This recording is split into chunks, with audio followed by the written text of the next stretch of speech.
And welcome back to Go. Believe it or not, this is one of the most popular exhibits here at the Science Gallery. It just looks a little bit different right now. It's the Racetrack under a little bit of construction. And Scott Young, first of all, when the Racetrack is up and running, what happens here? Oh yeah, it's one of our most popular exhibits. Basically, you get to build your own race car and then race it on this giant track which fills one whole segment of the Science Gallery. Hugely popular, but what we found is that because it's so popular, it's hard to get enough people through it when a school group is here. So what we've actually done is we've redesigned the way it's going to be laid out and the way the building stations go. And so right now, everything is out while we put in brand new flooring, and then when it goes back in, we're sort of rejigging how everything works. We're adding some exhibits, we're sort of refining it a little bit, and it's going to open even better than before. When do you think those changes will be complete? Well, the racetrack actually will become operational again probably as soon as we're on the air.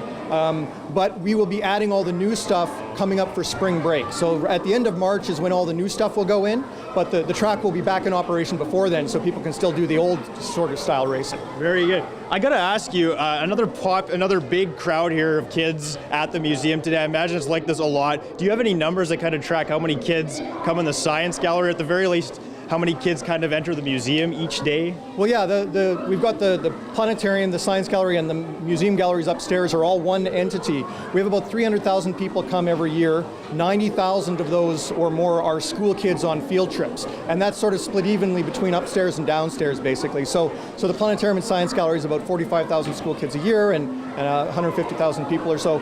It varies a little bit depending on who has a new exhibit upstairs or downstairs, or if there's a temporary exhibit or whatever. But we're pretty busy most of the year. It's really awesome. Yeah, are those numbers you're pretty happy with, or do you even want to set the bar higher? Well, we'd always like to bring more people in and stuff like that. We are a not-for-profit, so we don't have like stable funding that pays for everything, so admission tickets actually pay for the new exhibits and the salaries of the staff and things like that. So we're always trying to bring in new things, but often it's doing new things. We're running adult evening programs, we're running sleepover programs, we're doing all those things that are a little bit different from the normal experience, and we're finding that that's really bringing people in and getting them excited. Yeah, well, we've gone all this way without talking about the planetarium. What's going on at the planetarium here in the next little while that is of note?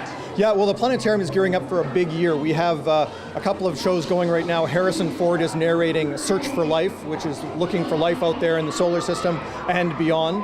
And coming up this year, there will be a total eclipse of the sun visible in North America. We're going to start covering that for the summer, so we're working on a new show for that. And probably our best known show is the live show, Manitoba Skies. It's kind of like a guided nature tour of the night sky. So you see what's up in the sky, constellations, planets, stuff like that. And we're also running an astronomy course where people that want to get a little bit more involved in actually doing astronomy can learn what they need to do to pick out a telescope or to do unaided eye observing or with binoculars. So there's piles of stuff coming up. Great. Well, something for everyone here at the Science Gallery and Planetarium. Scott Young, thanks so much for the time today. No problem. Thank you. All right. More Go coming up.